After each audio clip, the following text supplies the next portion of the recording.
wage, it may be a good idea to buy into the right software.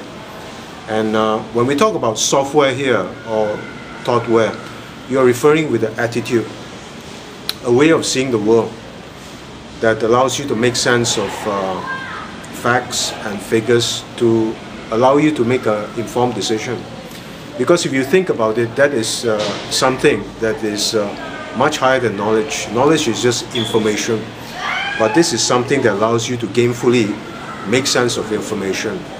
And I think that one of the reasons why many people resist the idea of minimum wage is because if you look at it from a traditional perspective that we have been scripted to look at things, then you will discover that it doesn't make a lot of sense.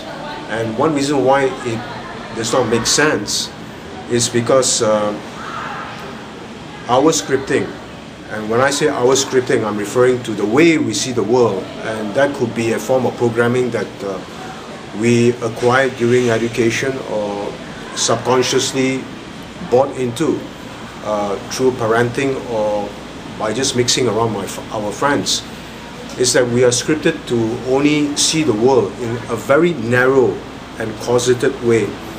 And that basically means that whatever results that we may derive about the subject of minimum wage will also be a very narrow field of vision that will exclude other fields of possibilities.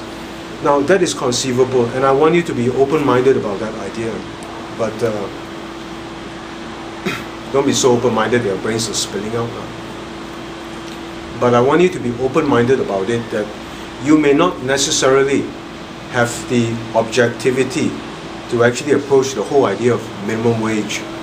And neither do you have the correct thoughtware or software to make an informed decision concerning this particular issue.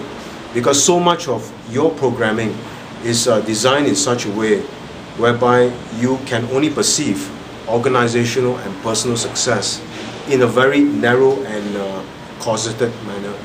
And that means that unless that measure of success can be quantified in GDP terms, unless it can be translated into a tangible yield or a percentile figure, then in all likelihood what you will end up doing is rejecting the whole idea of minimum wage.